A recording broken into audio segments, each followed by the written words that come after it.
Hello everyone, welcome back to another video of JavaScript, जिसमें हम सीखने वाले हैं कि व्हाट आर द एडवांटेजेस यानी कि मेरिट्स। एडवांटेजेस को मेरिट्स भी कहते हैं and what are the disadvantages यानी कि लिमिटेशंस क्या है जावास्क्रिप्ट की। सो सबसे पहले हम फोकस करते हैं एडवांटेजेस पे। सबसे पहला पॉइंट जो इसका वो है लेस सर्वर इंटरेक्शन। हमारी सर्वर से बहुत कम इंटरेक्शन होती है अगर हम जावास्क्रिप्ट के कोड को यूज कर रहे होते हैं। ठीक है, हम यूजर इनपुट को पहले ही वैलिडेट कर देते हैं उनको सर्वर पर भेजने के इससे पहले। तो इससे पहले भी मैंने आपको क्लाइंट साइड जावास्क्रिप्ट के बारे में एक्सप्लेन किया हुआ है, तो जिन भी स्टूडेंट्स ने मेरी प्रीवियस वीडियोस नहीं वॉच करी है वो वॉच कर सकते हैं। एंड इसी के साथ अभी हम फर्स्ट पॉइंट को समझते हैं। फर्स्ट पॉइंट का सिंपली मतलब है कि जब भी आप कोई वेबसाइट क्रिएट कर रहे हो, ठीक है, थ्रू जावास्क्रिप्ट का कोड यूज करते हुए, एंड एज यू नो कि जावास्क्रिप्ट जो होती है हमारे पास वो यूजर इंटरेक्शन करवाने में काफी ज्यादा मीनिंगफुल रहती है, यूजफुल रहती है।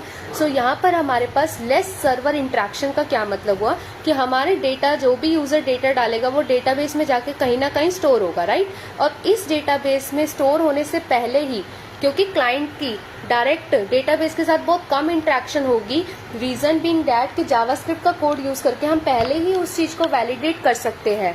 लेट्स से हमारे पास एक फॉर्म क्रिएटेड है और अगर हमने सारी फील्ड्स के अकॉर्डिंग पहले ही जावास्क्रिप्ट के कोड के थ्रू चेक करा लिया कि whether the email is valid, whether जो यूजर ने अपने नाम डाल रखा है वो वैलिड है, कोई न्यूमेरिकल टर्म तो नहीं है उसके अंदर, जहां न्यूमेरिक वैल्यू फिल करवानी यानी कि एज जैसे हो गया, अगर हमें एज को फिल करवाना है तो उसमें हम कोई यूजर कोई अल्फाबेट नंबर तो नहीं डाल, अल्फाबेट चीजें तो नहीं डाल रहा। तो इन सब पे इम्प्रूव करने के लिए हम जावास्क्रिप्ट की वैलिडेशंस लगाते हैं ताकि यूजर अपना फॉर्म जो है वो सही सलामत फिल कर सके। You have seen about the alerts जो हमें विजिबल होते हैं कई बार अपने हमारी वेबसाइट पे कि ये चीज गलत है, इसको ठीक करो, या पासवर्ड कंफर्म पासवर्ड से मैच नहीं कर रहा। तो ये सारी चीजें जो होती है हमारी वो जावास्क्रिप्ट के थ्रू ही होती है। इससे क्या होता है कि हमारा ट्रैफिक कम होता है, ठीक है, सर्वर का ट्रैफिक जो है सर्वर पे लोड कम होगा, which means less load on your server. ठीक है, सेकंड पॉइंट है immediate feedback to the visitors. हमें वेट नहीं करना पड़ता पेज को रीलोड करने के लिए अगर हम कुछ भूल गए हो, है ना, if you have forgotten to enter something, तो हमें वेट नहीं करना पड़ता, हमें फीडबैक मिल जाती है immediately. Let's say for example पहले टाइम में क्या होता था, क्योंकि यूजर की इंटरेक्शन ज्यादा होती थी सीजीआई के थ्रू, कॉमन गेटवे इंटरफेस में सीजे के थ्रू जो यूजर है उसकी इंटरेक्शन काफी ज्यादा होती थी। कैसे होती थी, यूजर जो भी फॉर्म फिल करता था वो डेटाबेस में जाता था, फिर डेटाबेस से वो वैलिडेट होता था कि वेदर द जो यूजर ने इनपुट डाला है वो सही है या गलत है, फिर वापस से यूजर के पास इन्फॉर्मेशन आती थी।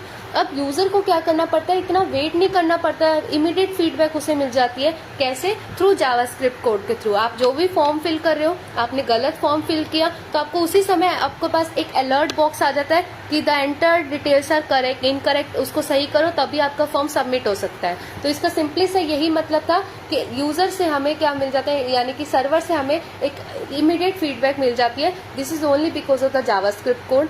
इंक्रीज इंटरेक्टिविटी ज्यादा बढ़ गई है हमारे पास, है ना, कि हम क्या कर पाते हैं कि हम जो भी हम हॉवर करते हैं माउस से या किसी भी की को एक्टिवेट करते हैं तो हमें पता लगता रहता है चीजों का, जिससे यूजर को इंटरेक्ट करने में काफी इजी हो गया है किसी भी वेबसाइट के साथ।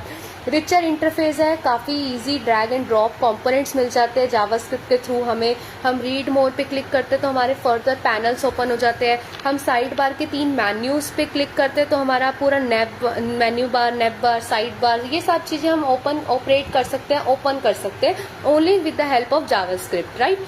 तो ये चारों हमारे पास एडवांटेजेस थे जावास्क्रिप्ट के, but here are some limitations also कि यहाँ पर हमारे पास जो क्लाइंट साइड जावास्क्रिप्ट है जिसके बारे में हमने प्रीवियस वीडियो में पढ़ा था, वो हमें अलाउ नहीं करता रीड और राइट करने के लिए फाइल्स को, है ना, कि हम फाइल को हम यहाँ पे ना तो रीड कर पाते हैं ना ही राइट कर पाते हैं।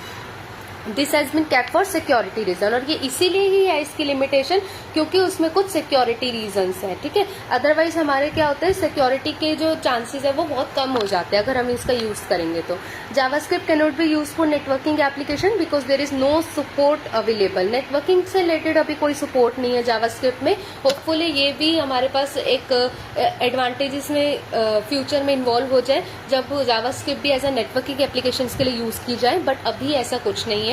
JavaScript does not have multi threading and multi processor capabilities. तो यहाँ पे जो भी स्टूडेंट्स जावा के स्टूडेंट्स हैं या अदर लैंग्वेजेस पढ़कर आए हैं उनको पता होगा मल्टी थ्रेडिंग क्या होता है, मल्टी प्रोसेसर कैपेबिलिटीज क्या होती है, बट जावास्क्रिप्ट इस तरीके की कोई भी कैपेबिलिटीज प्रोवाइड नहीं करता है, ठीक है। जावास्क्रिप्ट एक लाइट वेट है, जैसा कि आपको प्रीवियस वीडियो में समझाया था, लाइट वेट इंटरप्रेटेड का क्या मतलब होता है, ठीक है, और जो किसी भी चीज को बिल्ड कर सकते हैं इंटरेक्टिवली बजाय HTML पेजेस के। तो वहां पे भी आपको एक्सप्लेन किया गया था कि स्टैटिक और डायनेमिक वेबसाइट में क्या फर्क होता है।